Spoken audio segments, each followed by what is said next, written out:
दे दी हमें आज़ादी बिना खड़ग बिना ढाल, ये झूठ पूरे देश में एक प्रोपोगेंडा के तहत फैलाया गया। आप यहाँ हर विषय पर तर्क वितर्क वाद विवाद कर सकते हैं। प्रभु श्री राम का जन्म भारत में हुआ या नहीं हुआ, इस पे आप बहस कर सकते हैं, लेकिन गांधी पर आप वितर्क नहीं कर सकते, क्योंकि अगर आपने गांधी पर वितर्क किया तो या तो आपको देशद्रोही मान लिया जाएगा या एक समाज आपको निशाने पर ले लेगा कि आपने गांधी के विषय में ऐसी बात क्यों कह दी।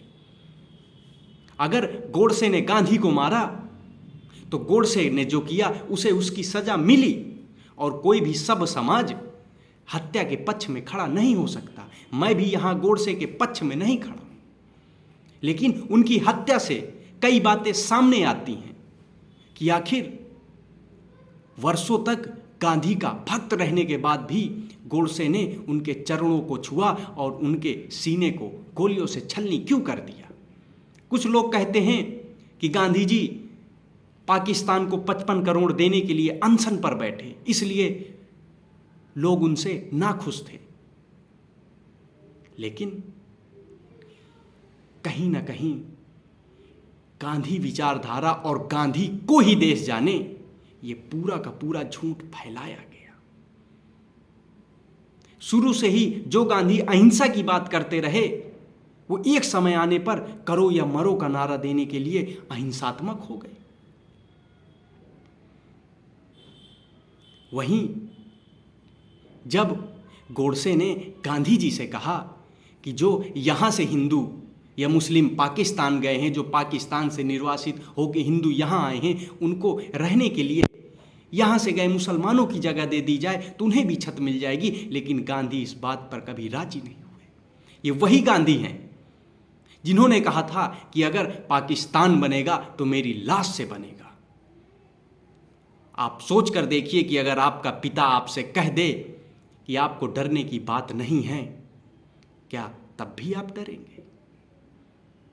और तो और अगर देश में ये सवाल पूछा जाता है कि महात्मा गांधी को राष्ट्रपिता किसने कहा, संविधान के किस अनुच्छेद में ये लिख दिया गया, सोचने वाली बात है कि भारत माता का कोई पति हो सकता है?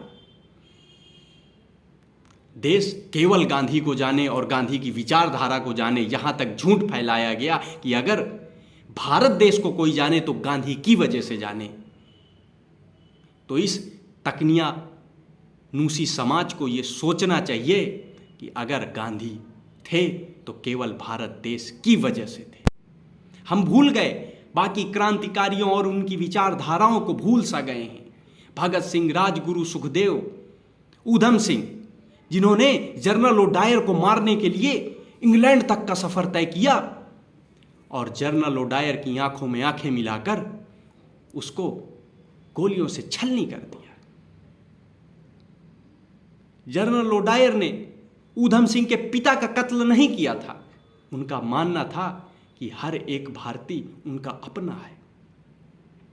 राजगुरु सुखदेव जब जेलों में जाते थे तो उन्हें खाने तक को नहीं दिया जाता था, लेकिन गांधी जी की अंग्रेजों से ऐसी क्या साठगांठ थी कि उन्हें वहां सारी सुविधाएं दी जाती थी। जब भगत सिंह को फांसी हो रही थी तो गांधी अनशन पर क्यों नहीं बैठे? देश सवाल करता है तो इसका जवाब कोई नहीं देता है।